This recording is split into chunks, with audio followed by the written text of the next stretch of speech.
Rascal gets hooked in, Stoneplate will time out. Can TSM find the first kill? Speaker's gonna get in! That is a 5-man sweep! If TSM can't win this, what will they? 1-0.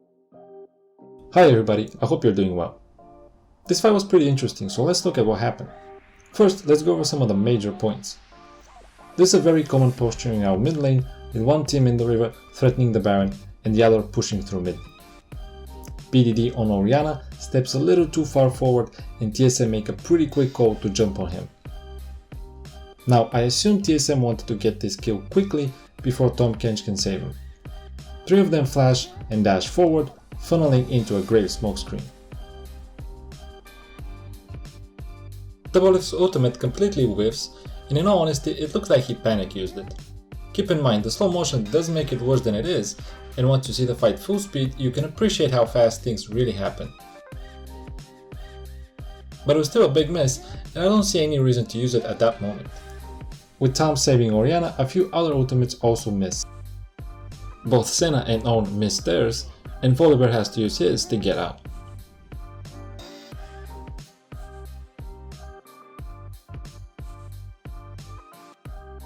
It's important to note that Ruler has joined his team. I think this is a big mistake. Ruler had a perfect angle to do damage, plenty of space, both of his summoners up, and an Ornn in front of him. Instead, he wraps all the way around and clumps together with his team, setting up what's about to happen. Bjergsen, who initially moved up, also starts to collapse on the same point with his team. Now you can blame this on the wave coming in, but realistically, Lucian should be able to clear that easy, and if anything, Lucian is one of the few champions that might actually be advantaged if he has minions around him. So I think this is a big mistake from both players. The concept is very simple.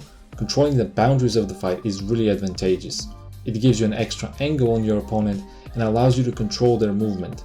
And if they try to collapse on you, the rest of your team has an angle on them. Or in short, the more space you control in a fight, the less your opponent has to work with. The easier it is to hit them, the harder it is for them to hit you. With the hook landing on the Ornn, TSM continued to clump with the exception of Spica. He finds the angle I'm talking about. Doublelift moves in front, which allows him to hit the rest of GENg behind the Ornn as well. However, Bjergsen should be looking to control more space and find an angle similar to what Spica does. At this point you have Bjergsen and Broken Blade literally bumping into each other, trying to dodge away from the Graves damage. You will see Bjergsen actually dash into the Volibear, possibly getting body blocked by his own teammate. Doublelift is too far away, with no flash and no ultimate. Bjergsen and Broken Blade's movement was really bad in this teamfight, especially the second part after Bifrost gets the hook on Ornn. This is a common issue with a lot of teams. You can take a look at my last breakdown of the Dragon fight between LGD and Fnatic. It had a similar theme to it. Teams tend to focus around the point of engage, collapsing into a single angle and not thinking about the space that's around them. GENg did something similar, with Ruler refusing to hold his position despite having all the tools to do so. On the other hand, Spica found the space left by Ruler and created a highlight play. Unfortunately, his play couldn't outshine the blemish that was TSM's performance this Worlds.